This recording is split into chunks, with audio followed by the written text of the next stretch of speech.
one particular night after it was in Ramadan, we had been to the beach all day in summertime. Maghrib was like 8:30 at night. So it was hot, we were exhausted.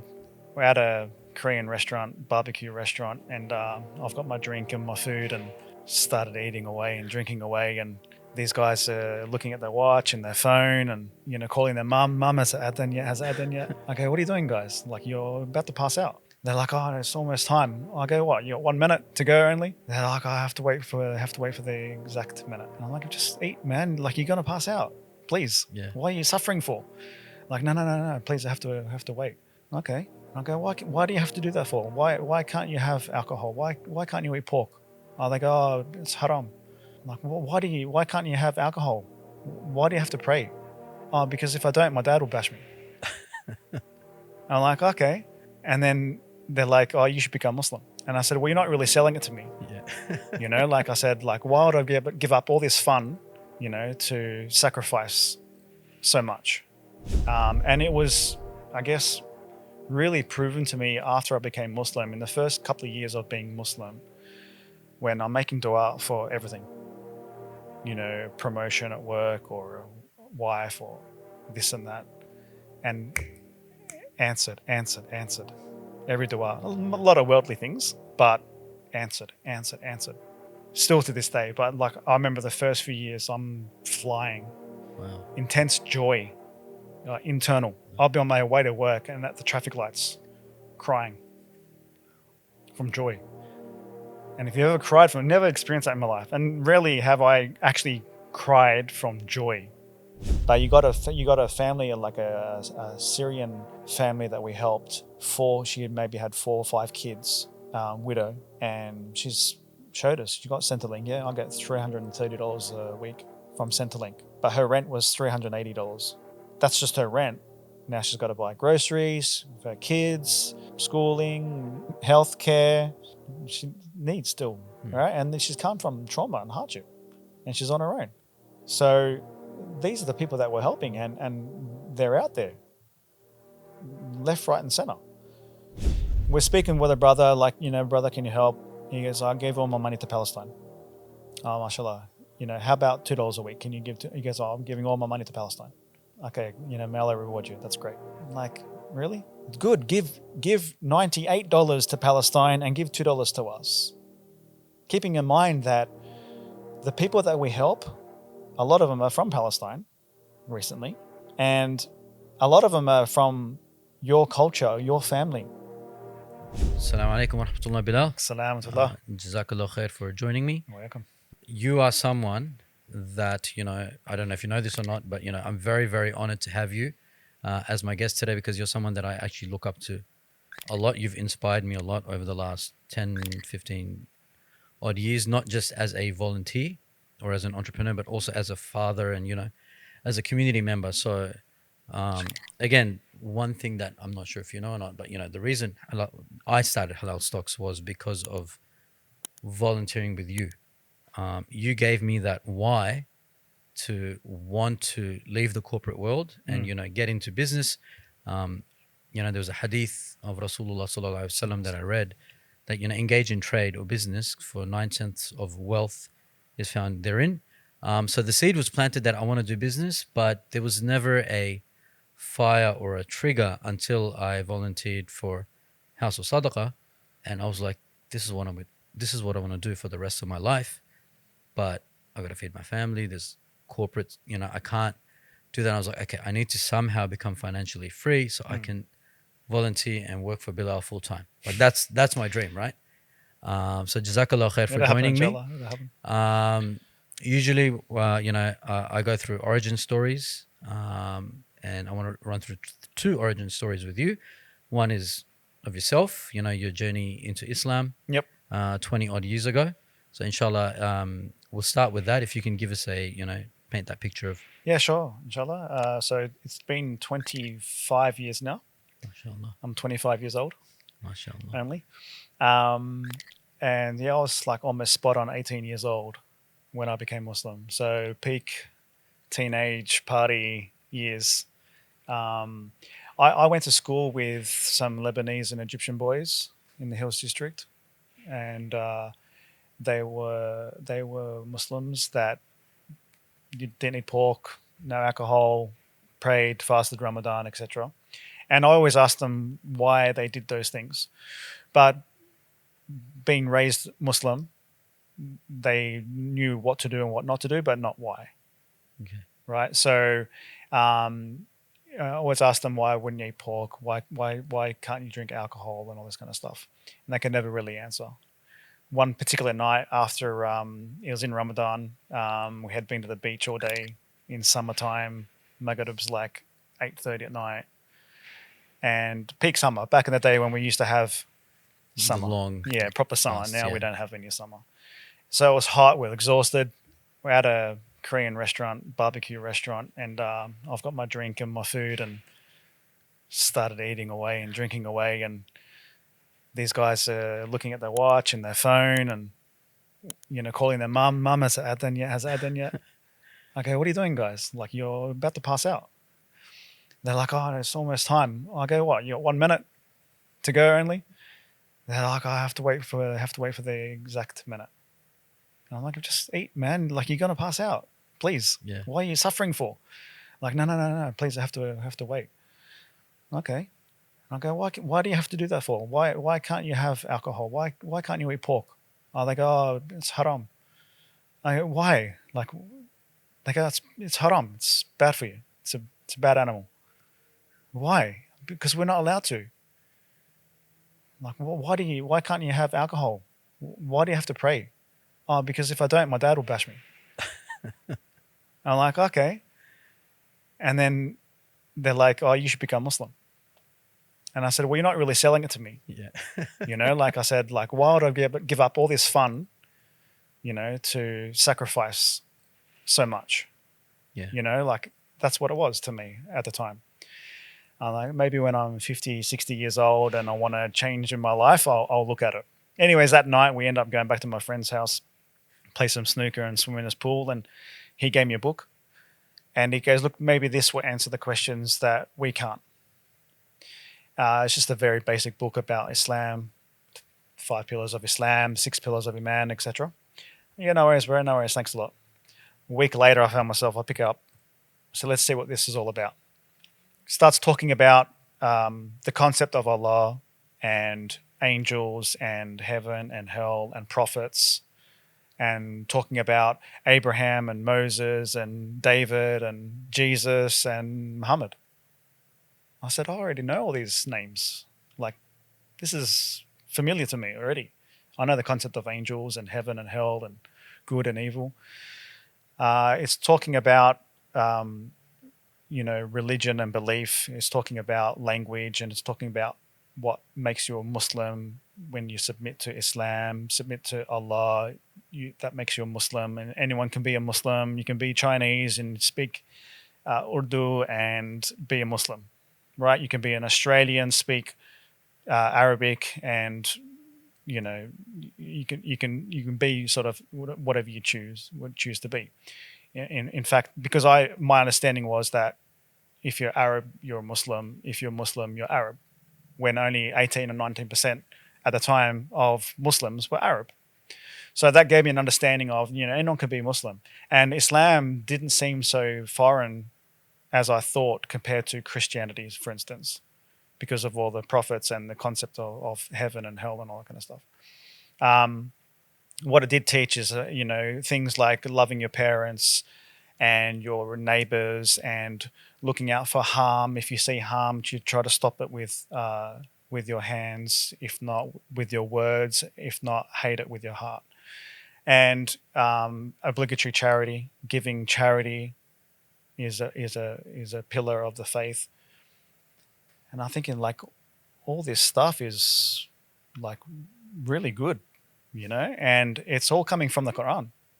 Allah tells us all of this in the Quran, and all the history of the world and the future and laws and how to live life and a guide to living, essentially.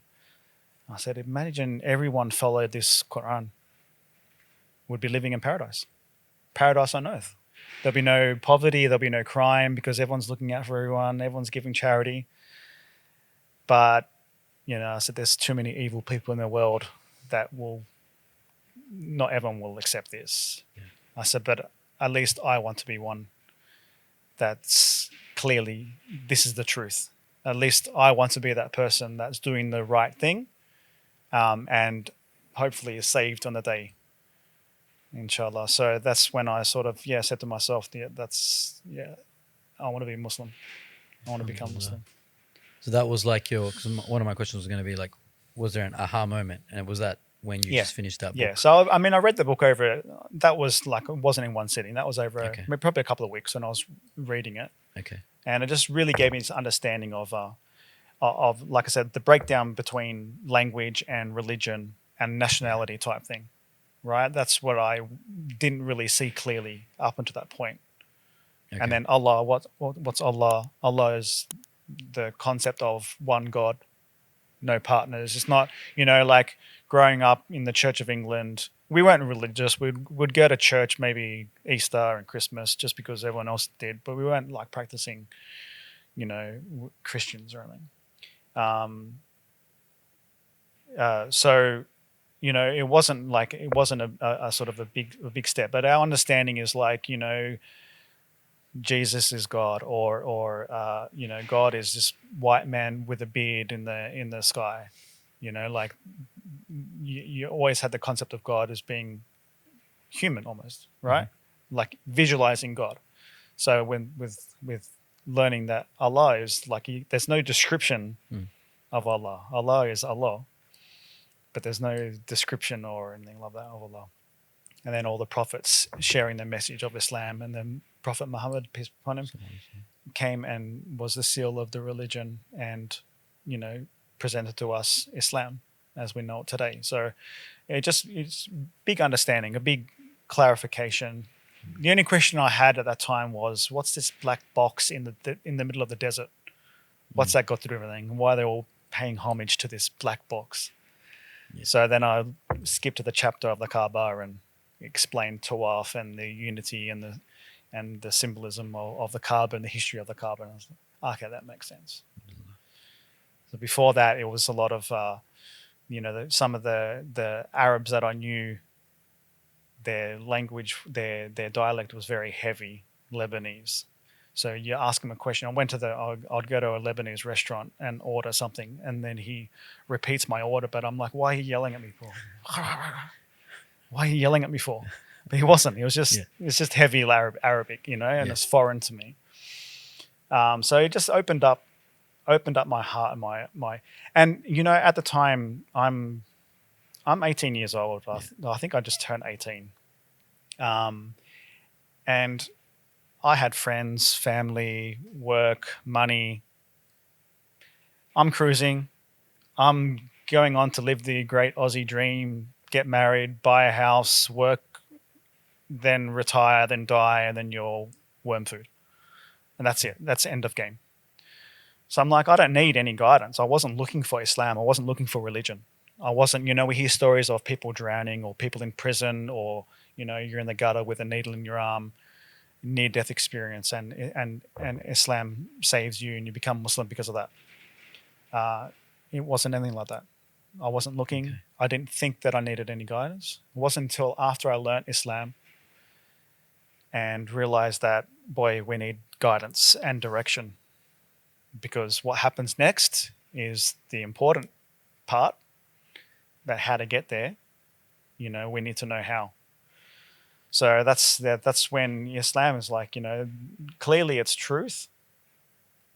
And it was, I guess, really proven to me after I became Muslim, in the first couple of years of being Muslim, when I'm making dua for everything, promotion at work or a wife or this and that, and answered. Every dua, a lot of worldly things, but answered. So I was flying. And like the feeling, and this is why when I see like brothers and sisters take shahada, and at the mosque, someone comes up and they become Muslim, and it's really emotional, because the feeling that they're going through, and it's amazing. still to this day. But like I remember the first few years, I'm flying, Wow. intense joy, internal. I'll be on my way to work and at the traffic lights, crying from joy. And if you ever cried from, never experienced that in my life, and rarely have I actually cried from joy. You know, we're always crying Yeah. from negative Sorrow. things Yeah. and hardships and stuff. So it's a really ajib feeling. But that's internally, I felt like that. You know, I was giving charity, sponsoring orphans, and I'm finding money in my pockets, and I'm getting money this and offers, and you know, like it's just it was proven to me, proven to me, proven to me. Still to this day, we see it. So yeah, it really cemented. And I spent the first year building my iman, which I didn't know at the time, but as I was learning about Allah, it was a lot of every few months. I'm like, you know, I don't think I was Muslim 3 months ago. Oh wow. You know, I didn't feel like I was Muslim because I was learning about love of Allah, how Allah loves us, and to love Allah. You learn about that, and you're like, nah, I wasn't Muslim before. Now I'm Muslim. And then I start learning about fear of Allah, consequences and punishment and hellfire. And then so you learn about this fear, this relationship of fear of Allah. And then I'm like, oh, no, I wasn't Muslim before. Now I'm Muslim. Now I feel like I'm Muslim. And then you start learning about hope in Allah and how Allah, because of love and fear, you know, he only wants good for you and benefit for you and savior. So then 3 months later, I'm like, no, I wasn't Muslim before. Now I'm Muslim. So as I'm learning, right, love, fear, and hope, which this is we always give the example of the bird, right? You need the two wings. Yeah. So, but that was essentially in retrospect, it was building my iman. MashaAllah. I was gonna ask how, given that you were from I guess a Christian, so not an atheist background, how did that impact the trajectory of your life, which otherwise would have, potentially gone in a very different Different direction? way, yeah. SubhanAllah, we were talking about this the other day. I grew up with 3 brothers, and they're still, in and out of jobs and probably not in the best sort of situations. But growing up, I was known as like the black sheep of the family. I was always teased as being mummy's boy, and I was always neat and organized. Like if you go into my teenage room, it was spick and span, always tidy and organized and neat. And I worked for my high school since I was 13 years old. You worked, as in you had a job Yeah, at your high school? they were paying me. Wow. Okay. Obviously outside of school hours, I was working for my high school since I was 13. And I remember getting my first paycheck, $40 in a check. And I ran to Mum, I got paid. I was pumped. Like, I just want to work. I just want to go and work now and earn money. And she goes, just relax, because you're going to go work for the rest of your life. When you start working, don't rush into it. I wish I took that advice, I guess, but because I just started working from then. So, and I was always, my brothers would say, oh, you're a little nice boy, Mr. Nice Boy, and your mummy's boy. And because I loved my mum and my dad, and I was respectful to them. I wasn't in crime, and, so when I became Muslim, and my wife only really highlighted this years later. She said it's as if Allah prepared you your whole life to become Muslim, because a lot of those attributes, cleanliness and organization and loving your mom and trying to be successful and helping others, I was already like that. When we see people, a lot of people have in their workplace a colleague that, they're almost Muslim. They're pretty much Muslim. They just haven't got the Shahada. Yeah. So it was like that. But definitely I would have went down a different path. There were drugs and alcohol, and obviously like the direction in life that I would have taken. would have been much different. You know, like Islam. When I left left the company I used to work for, it was because I wanted to do a noble job, because I had learned in my early years of becoming Muslim that, you know, ultimately it'll be good to do a noble job, like a teacher or a doctor or a nurse or something like that, where you benefit others. Mm-hmm. So I always wanted to, like, you know, I was working for a freight company, transport company. I'm like, man, what am I doing here? I'm just getting people's freight from A to Z. You know, like, I want to benefit the community. So that's when I ended up leaving my then career and opening up the Islamic bookshop, and then House of Sadaqa came. So yeah, look, yeah, definitely Islam. I mean, and me as a person put me on a whole different Nice. way as well. Like, it makes you like a super good person. Alhamdulillah. You know, I was with my mum one day and, you know, had lunch with her, then went to leave. I said, I love you, mum. You know, just saying goodbye. Hmm. She goes, how come your brothers don't say that? I said, oh, this is what Islam teaches us. The Prophet ﷺ teaches us. I was newly married. Mum came to my house and I'm vacuuming. Saturday morning, I'm vacuuming. She said, oh, where's your wife? I said, oh, I told her to go out and go shopping because she's always buying for everyone else and the family, but she's not for herself. So I gave her some money and said, go shopping for yourself. Right. So she went out shopping and mum's like, you gave her money. And I go, yeah. She goes, but doesn't she work? I said, yeah, but that's her money. You know, I'll give her some money as well. Um, and she's like, and you're here cleaning. Like, she didn't understand this dynamic. Yeah. You know, your father never used to do that. I said, this is what Islam teaches us. The Prophet ﷺ would sew his own clothing and repair his shoes and his sandals and clean the house. And this is what a husband is. So I said, I look after her. She looks after me. We know our rights and responsibilities, and I help at the house and she helps with the housework. It's not like she's out shopping all the time and doesn't do anything around the house. He looks after the children, you know. So we try to play like, you know, like an equal role. We both put in as we should. So she was a bit surprised with that, yeah. And I said, but that's just the standard Muslim. That's what we're taught, you know. In fact, you know, that was nothing. Like, I should be much better than that, you know, even to this day. So yeah. Alhamdulillah. You're quite, since your high school days, quite entrepreneurial, right? You mentioned that you had a bookstore, you had Nourished Organics as well, and then you, you know, obviously started House of Sadaqa, which leads me on to, you know, the next origin story of House of Sadaqa. I've heard, you know, the stories of, you know, starting in a garage, and can you, again, you know, now take us through that story, please? So this is around 2010. I was already working not even a year into our Islamic bookshop, All Things Islam.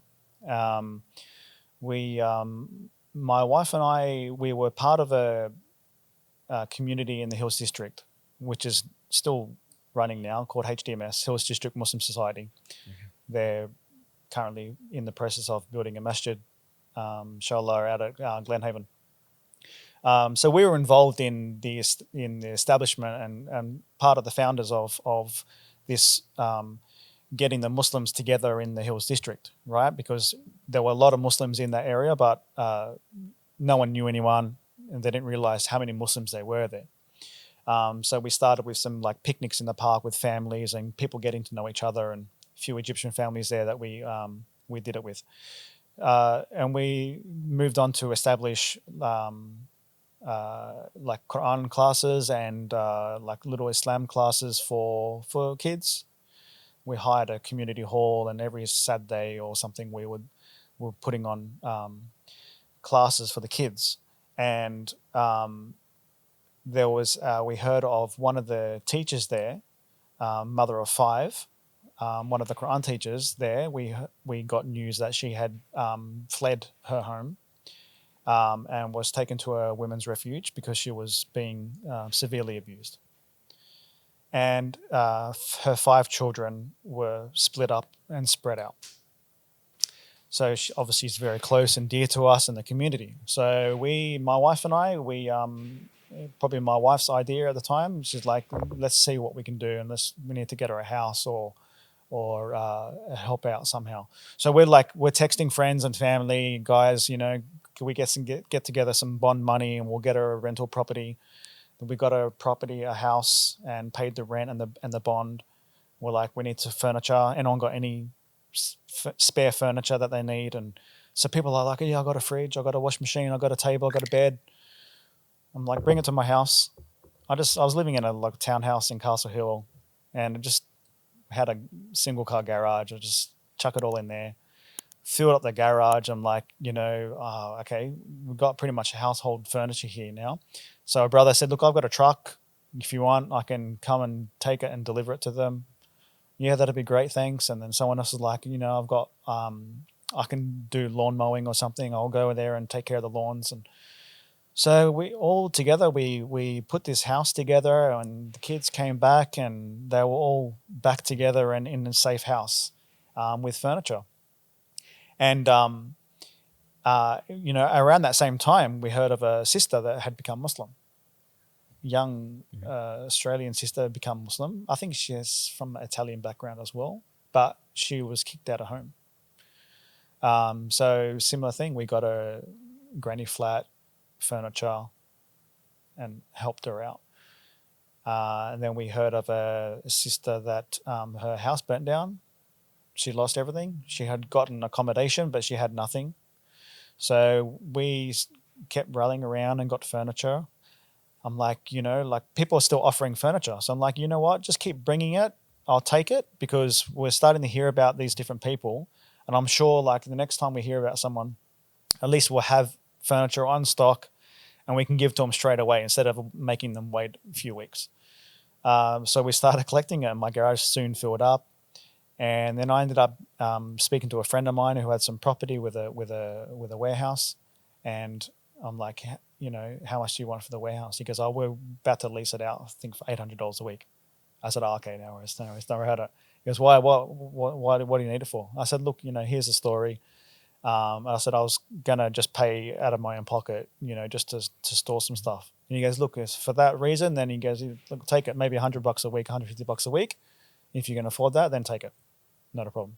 So we started with that, and that started filling up. And then just I started reaching out to other organizations and saying, look, if you've got anyone that you're helping with, however you're helping them, and you need furniture or something, then we got stock. We can help, and we'll deliver it, and we'll do whatever.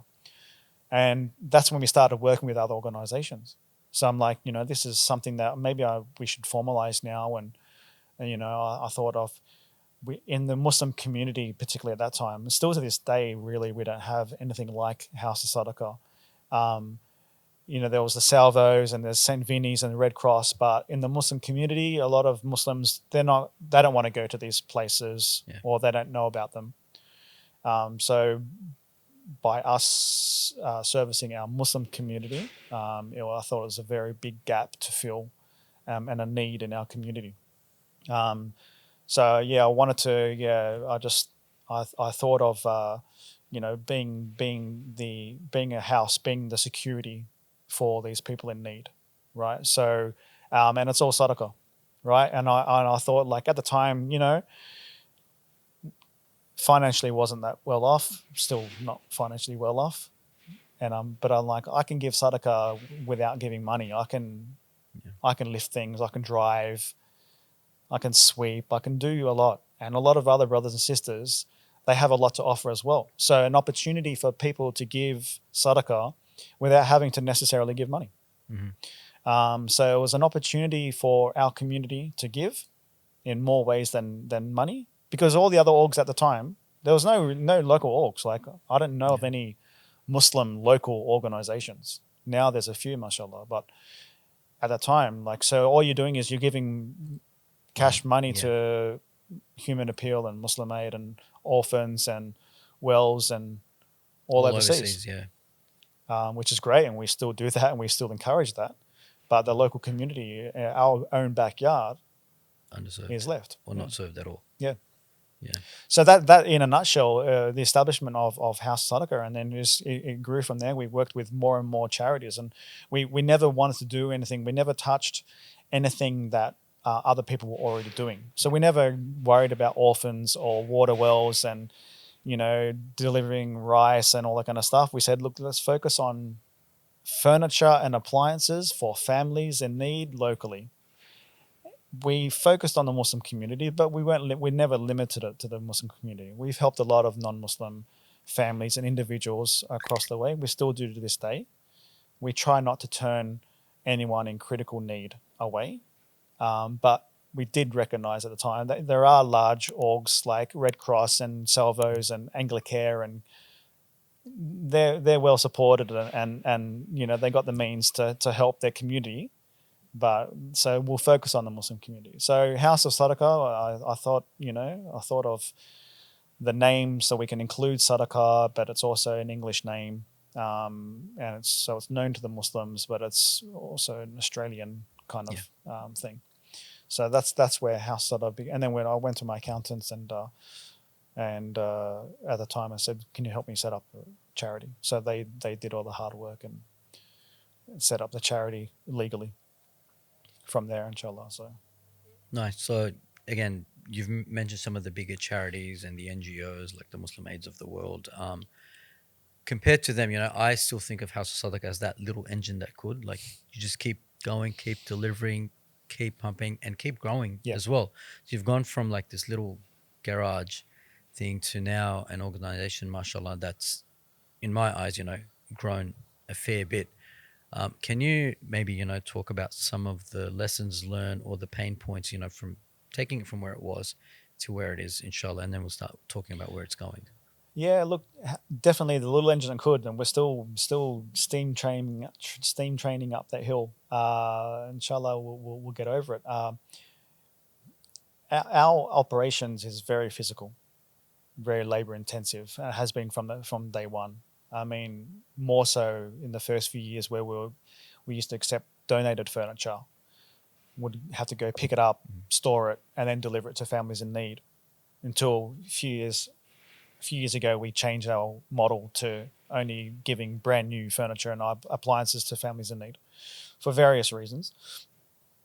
But it's still, like I said, we have to have a warehouse. We have to have trucks and vans and drivers. We obviously we do the clothing aid as well. So we're collecting clothing throughout the week. Again, that's very physical. We have to have a big warehouse for it all. A lot of rubbish and a lot of work. And the thing is, and at the beginning, this is 2010 when House of Sadaqa was established. I said from that day that we'll utilize volunteers and take donations, but that's not how we're always going to be, because we won't be able to rely on that. Mm-hmm. Volunteers and donations are too short-term and unreliable. Volatile. Yeah. So I said from then, I said one day we'll get to a point where it's, should be all employees, right? We're employing people in our community. So that's helping families in itself, right? Yeah. And we still do to this day. A lot of our families that we've helped are actually volunteers or employees. We've been able to benefit them and their families. And then also becoming financially sustainable, where we don't have to rely on donations. So, and that's been a challenge all this time, still to this day, and particularly with COVID, when COVID came and slapped us on the face, that really changed a lot of dynamics for households, for individuals and families, and for us and businesses and charity organizations. So still to this day, our biggest challenge is the workload and having people to help, whether we're trying to pay them and pay them comfortably, not pay them peanuts, or rely on volunteers still, and fundraising. So definitely the some of the challenges where it's been very physical, having to have two men to carry the furniture and a vehicle for that and a warehouse for that. Whereas again, the international orgs, you just need an office. Essentially you can run from home because it's all online, right? You're just transferring money and I'm not sort of discounting the hard work that they do, but it's a lot different to our operations where again it's very physical and hard work. And I spent many years. I got a lot of scars all over my body from dropping fridges on me and carrying fridges. I'm going to Cairo every second week now because I used to carry fridges on my own up the stairs. So that's some of the challenges that we face, and then obviously the donations, cost of running warehouse and even minimal staff, fuel and toll and electricity. It's costly. Yeah. It's costly. Yeah.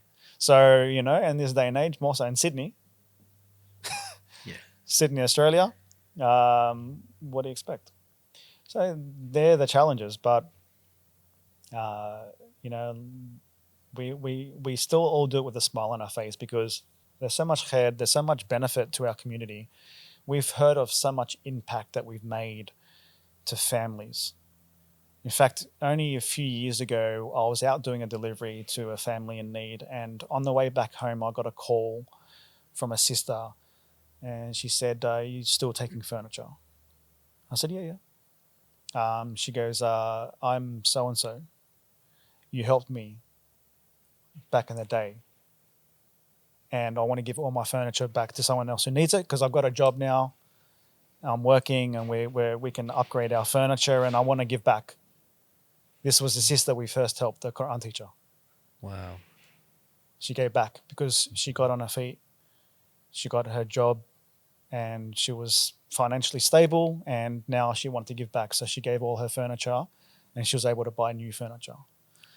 So, there's those kind of stories that we hear of people that have recovered and got ahead in life from us, from the hard work of all the brothers and sisters that have donated and delivered and helped out. MashaAllah. I remember once, going on a ride with you as well, and middle of winter, we carried some beds. A sister, I think she had some kids, and the look on their faces when we assembled the beds, and all I could think of was, it's freezing in here. How have they been sleeping on the floor this whole time? Yeah. And they were so happy and so appreciative. And then it kind of opens your eyes. Living in Sydney, sometimes you think that this is an overseas or a foreign problem. You don't realize how much it happens here. On that, it's just reminded me of, one of your recent campaigns about the sleep in your car. Yes.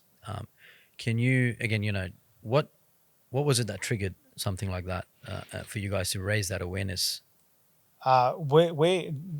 So after the physical and monetary financial challenges that we have, our biggest other challenge is awareness of the need of local charity. So those in the game, in the industry, right, they see it, they know it, and they appreciate it. That, we're not what people think. We're living in a rich country and Centrelink is there and no one's in need. We still have people going through severe, disgusting, ugly, major abuse, sickening abuse, and hardships, and stress, and burdens. And most of these people have come from war-torn, oppressed, persecuted, genocidal countries, and already been through trauma and hardship to come into more hardship. So the need is there. Like, we know it, we see it, right? We've been established 15 years now, alhamdulillah, and we've helped well over definitely 1,000 families, right? Well over. And we're not talking about just people in need, like who are doing it tough. Most of us are these days, right? We could all use their hand out. We're talking about people that have become homeless or about to become homeless. or just come out of homelessness, or come from domestic violence or hardship, natural disaster, refugee. They have nothing. They have no family here. They have no help. You know, a lot of families, they have Centrelink. We've seen it. We asked for their documents, but you got a family like a Syrian family that we helped. She had maybe had 4 or 5 kids, widow, and she's showed us. You got Centrelink, yeah. I get $330 a week from Centrelink, but her rent was $380. That's just her rent. Now she's got to buy groceries for her kids, schooling, healthcare, her phone and electricity bills, and she needs still, right? And then she's come from trauma and hardship, and she's on her own. Can't communicate so well, no car. So these are the people that we're helping, and they're out there, left, right, and center. So that's the biggest. That's where like campaigns like Sleep in Your Car came from. Trying to make people aware that in our backyard here in Sydney, Australia, right, and we've been to many communities around Australia, there is people in need, Muslims in need, right? No doubt about it. So we want to help them, and sure, we want to help, you know, our brothers and sisters overseas, and we'll never stop that. You know, my wife and my family are Palestinian. We're supporting the best we can the family overseas, or what's left of the family overseas after being slaughtered. But you can't turn away from our own backyard, our neighbors, right? There's many hadith that we learn and talk about by, you know, going to sleep if your neighbor's hungry, and helping and giving your zakat locally first, right? So that's an ongoing challenge, because people are just like, and rightly so, it's understandable, right? Overseas, the hardship is massive, but there's still hardship here. Yeah. There's still hardship here. And what I feel is, outside of House of Sadaqa, a lot of those bigger charities, you know, like you said, they're more overseas facing.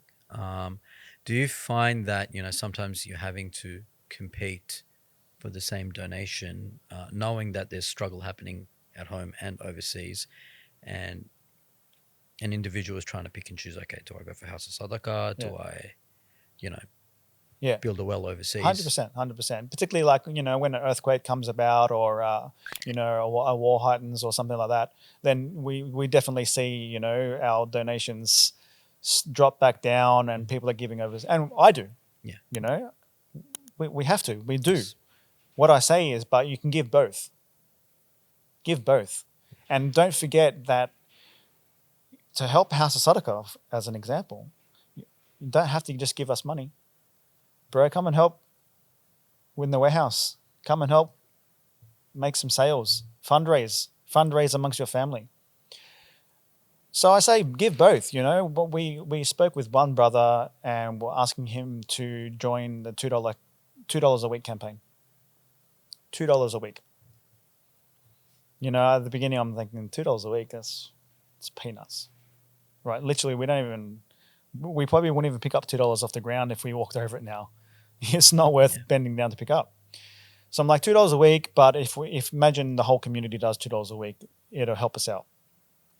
We're speaking with a brother, like, you know, brother, can you help? He goes, I gave all my money to Palestine. Oh, mashallah. You know, how about $2 a week? Can you give to? He goes, oh, I'm giving all my money to Palestine. Okay, you know, may Allah reward you. That's great. I'm like, really? Good. Give $98 to Palestine and give $2 to us. Keeping in mind that the people that we help, a lot of them are from Palestine recently, and a lot of them are from your culture, your family. You know, I've approached imams and other major organizations, community leaders, asking for help for us little guys that are doing the hard work, grassroots, helping the community that you live in. And I've said to Mashayikh and leaders that we're helping the families that go to your school and your mosque and live in your street. We're helping your family. We're helping Lebanese, we're helping Bangladesh, we're helping Pakistani, we're helping Afghanistan. We're helping your community, we're helping your family. So you should help too. Yeah. So I say give both, man. Give both. Like give some to local and give some to overseas. You know, Allah's gonna provide and look after them. We've given billions. This is a bit of a lesson we learned from our teachers years ago when it comes to sort of overseas aid. Yes, we should give and they need aid. No doubt about it. But we've given billions of dollars. Billions. Just from Sydney. What's changed? What's changed? Nothing. But Allah will help them. Inshallah. So, you know, like it's not going to make a big impact if you shift. We're So one ummah, right? Like, yeah. whether you're here or there, if you Yeah. need help, you need help. So my you know, overall vision when I talk about giving locally and internationally, what I say is that think about it like this. Let's build the community locally, strengthen the families, get people on their feet again, support each other's businesses and community. And what that means is that now we can give more to our brothers and sisters around the world than we could when we're broken and down. You know, if you want to build your family or build your community, where does that start? You have to start first. Build yourself first. Now you can build your family. Build your family and then you can build those around you. This is how I learned dawah. When I first became Muslim, dawah is given to yourself first, then your immediate family and friends, like your immediate circle, then your community, then your wider community, then your state, then your nation, then worldwide. It has to go like that. Because if I'm doing good and encouraging you to do good, now we're both doing good. And then other people see it, we just build and grow. So we can do, and you know, when I used to cycle back in the day, we used to cycle with the boys, and there's this thing called drafting, right? So when you're cycling and if you cycle right behind the back tire of the cyclist in front of you, you catch their draft, their wind, right? And it pulls you. So you can almost stop pedaling and you're going the same speed as them just because of the vacuum, right? So we would swap that around. The three of us, we would go take turns in leading. So the first person's working hard, but then the second person, and I think the birds do it when the ducks fly south and they're in that formation, right? It's drafting. You can rest and calm down, cool down, and then you can recover, and then you can go back in front. So so what we always used to say was that on your own you can go fast, but with a few you can go far. Yeah. So the same concept that we have.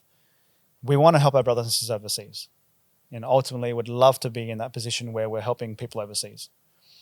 But I feel that if we build ourselves here, we can help our brothers and sisters overseas still, but we'll be able to help them more and better, stronger.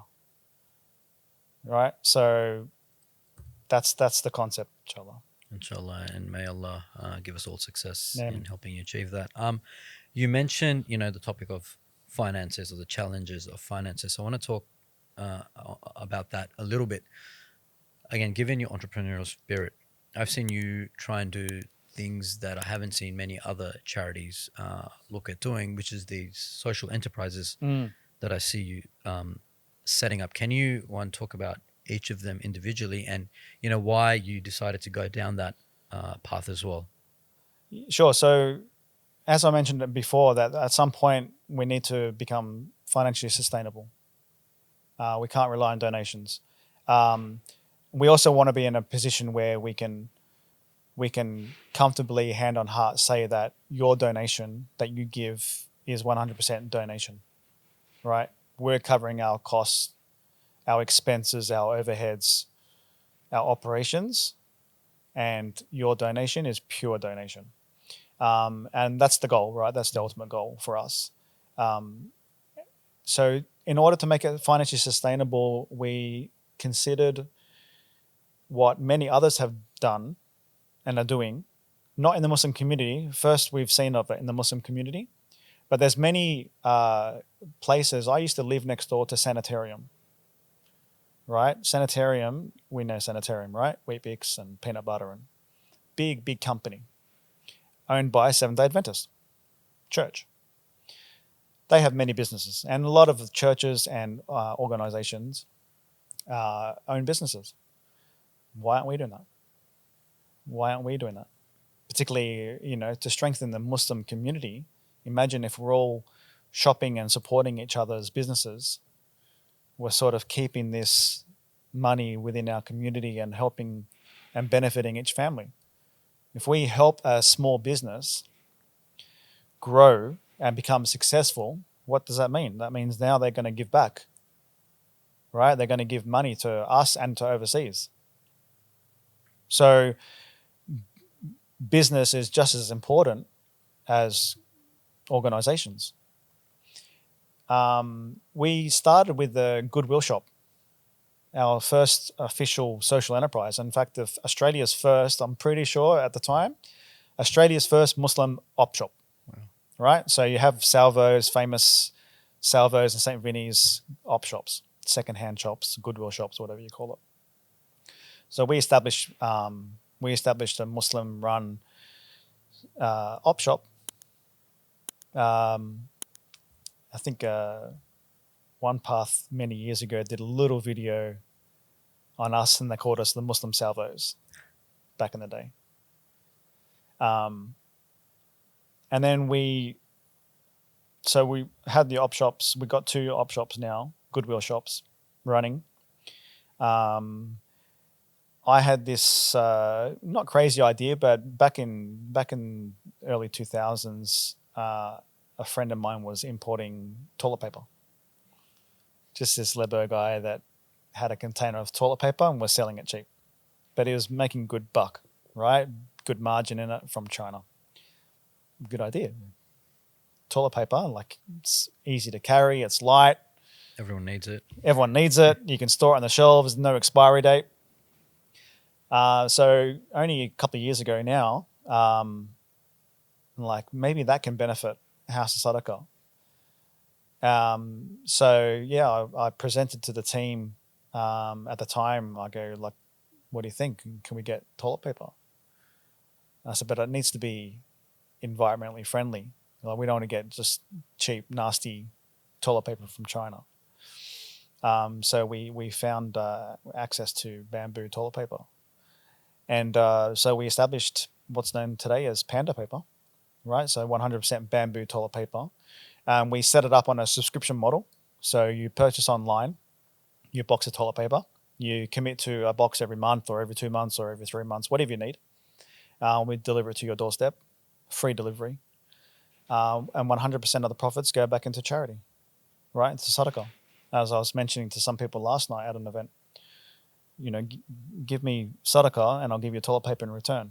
So that's what you're doing essentially. And it's our own brand. We made it from scratch. We manufacture it. It's not like we're buying and reselling another company. So it's, halal and Sharia compliant and all ours, owned by charity, managed by charity, and all the profits go into charity. So Panda Paper was established around the same time, almost 2 years ago. We opened up, back then, Bankstown's first self-serve laundromat. Now there's maybe 4 or 5 in Bankstown, but we got in first. And that's that 24-hour Goodwill Laundry in Bankstown operating as another social enterprise where, again, 100% of the proceeds go back into charity to help us run our programs. And that's just a self-serve laundromat available for the community. All of these social enterprises, by the way, complement our programs. So the Goodwill Shop, we're able to give families in need, individuals in need, clothing and toys and appliances and gifts and anything they want. Right? They come shopping for free. We give toilet paper to the homeless. We give toilet paper to families in need to save them a buck, and we give free washers and dryers to families and individuals in need as well. So it's a benefit to the community. It's a benefit to the charity, to House of Sadaqa, and it's a benefit to those people in need. It's doing charity, but it's also getting and giving. Yeah. It's a win-win-win. MashaAllah, Yeah. that's amazing. There's this one question I had around, again, investing and, donating versus investing where you could, and just going on to like towards the end of the conversation about leaving a lasting legacy, right? Again, not everyone can help financially. They can, there are people that will help physically, but say someone's got money. Is there a way to maximize your impact? Yeah, look, this is what it's all about, right? That the whole leaving a legacy. This is what all of us, our mission is as individuals. We've had loved ones leave us, and what have they left? And we're always taught to take ourselves to account in that sense and think of, what am I doing? If I go, will I be missed? What are we leaving, and how can we build our akara? How can we build that legacy? So, with something like House of Sadaqa, where, and this is the motivation for all of us at the moment, is that by giving, we're not just looking at immediate aid, and we're not just looking at band-aid solutions, right? Everything that you give and everything that you do, all of these social enterprises and supporting, even just by buying a box of toilet paper or giving $2 a week, right? This is not just for immediate relief. This is ongoing. It's an investment, right? It's going to put the community in a position where we can benefit, and we look at it the same way as compounding in investment, right? Because I was with a brother just before I came here who was with me at the very beginning of House Sadaqa, helped me with deliveries. And I'm reminding him, I go, like, that hard work that you did, and the effort and the money that you've put into House of Sadaqa, and, the contacts that you've introduced us to, and all the stuff that you've done for House Sadaqa, we wouldn't be here today in this position without you, without that. And so, I tell the guys, like, I go, look, it's tough work, but, inshallah, you'll all be responsible for the success of House Sadaqa. And when I talk about the success of House Sadaqa, that means what is the success look like? It means that we're helping a lot of people, and, ultimately, inshallah, we actually don't have anyone to help in the long run. That's success.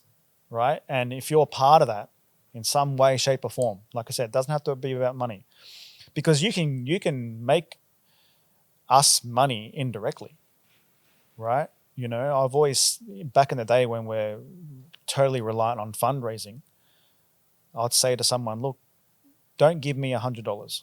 Don't give me any money, but go to 10 of your friends and ask them for $100, right? So $100 to them is nothing.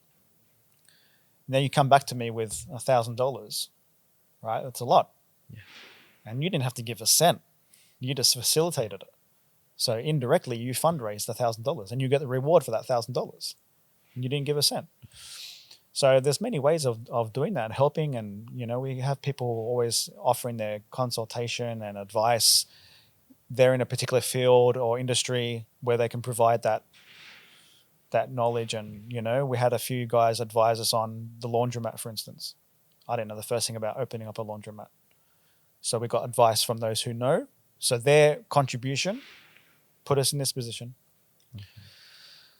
I don't think that answered your direct question, but in a way it did, because you've touched on a lot of things, because it isn't, one, easy to run or grow Yeah. a local charity with all the challenges. But mashallah, what you're doing with the social enterprises, I think, one of the fears, particularly for smaller charities, is that it lives and dies with its founder. And if you're talking about leaving a legacy that needs to outlive all of us, inshallah. And I think you're well on your path, because you're seeing things 5, 10, 15 years from now. You had this dream of an IKEA like warehouse, multiple trucks, and inshallah. And I think the more these enterprises grow and fund the operations, so the donations flow straight through to the people in need, then inshallah it'll just, like you said, compounding Yep. perpetually grow. I do have a question. I know we're running a little bit late. I'm going to try and do two questions in one. They're Yep. very different, but you know how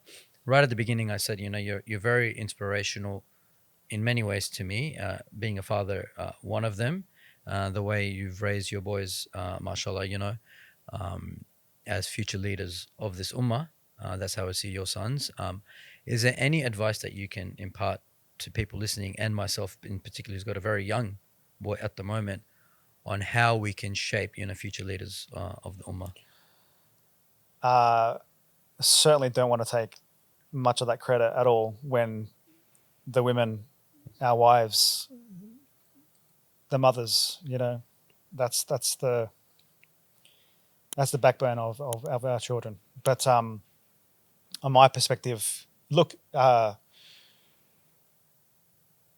back to what I was saying before about being the ideal Muslim man. I guess that's how we're taught to give dawah, right? In our actions. So presenting yourself well in the community, and you can influence people, and you can give dawah without having to speak a word. So this is one thing that I learned, to make sure that that's what my kids see.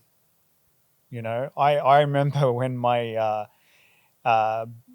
back before, when my first son was born, he would have been maybe 2.5 years old or something like that, and I knew at the time that it's very beneficial to read, right? For someone to read a lot, like some of the best scholars in the world, they're known because they read so much.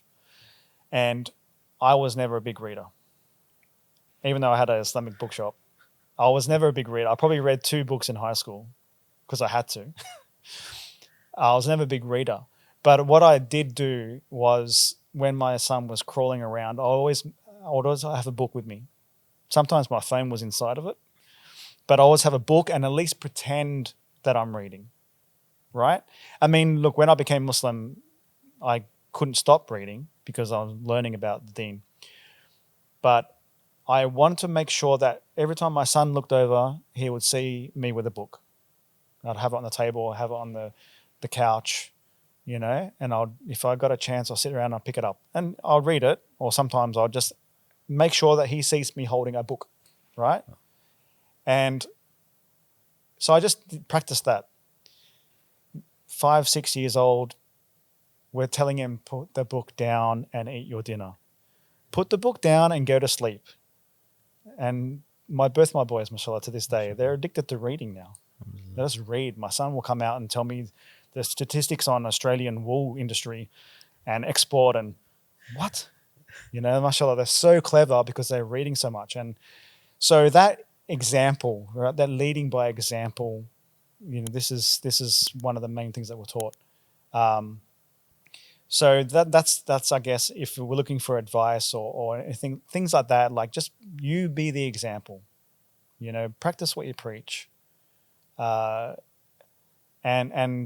set the example in front of your children, and from as young age as you can, right? Ultimately, as soon as they're born, in fact, they say even preconception, right? You want to be eating the right foods for the man and the woman, eating the right foods, and practicing and learning your deen, and at least listening to Quran and all that kind of stuff before their baby is even born. And then as soon as they're born, you're not going to hound them. We never formally taught our children until they're 7, 7 years old, right? Because the first 7 years is what? Play, Play. right? But Islamic play, halal play, right? So we'd have, may Allah reward the brothers involved in One Islam Productions with Zaki, right? Zaki taught my kids so much, and me, So all this, and now we've got a lot more of it than we used to in the back in the day. But having Quran playing, reading, all the toys were like Arabic alphabet, and so just from day one, just create that environment, and be that example. But man, the mothers, mashallah, May like Allah reward them. yeah, 100%. yeah, definitely have to give credit there. It's my wife's done an amazing job. MashaAllah, Allahumma barik. And I can see it in the way, your boys are. Final question, and we can close with this. We've already spoken about legacy and everything. What's next for Bilal on this journey? Look, I don't know. I'm going to keep at it. I'm still young. We're still young, as old as we feel and we say we are, and we complain about. We're not old yet. So there's still a lot of hard work to do. For me, the focus in the last couple of years, like on a personal level, and including the coming years, is a lot more about self-development and improving and repairing relationships, focusing on health, marriage, and my children, my boys. They're teenagers now. They're getting older, but now's the time to still be a big part of their lives and their futures. And then obviously House of Sadaqa, we're in a position where, sure, we're 15 years on, but we've got, we're coming towards the top of the hill, and not to say that we're going to go downhill from that, but we're going to snowball from there, inshallah, and a lot to come with House of Sadaqa. So, my focus is there, but a lot on self-development and, making sure that, inshallah, I can return to Allah with Him pleased with me. Inshallah. The ultimate goal, really, for all of us. Jazakallah khair. May Allah bless you, your family, and all the work that you do. Ameen. And may it be a means of sadaqah jariyah for you and everyone involved. Jazakallah khair. Thank you so much, bro. That was lovely.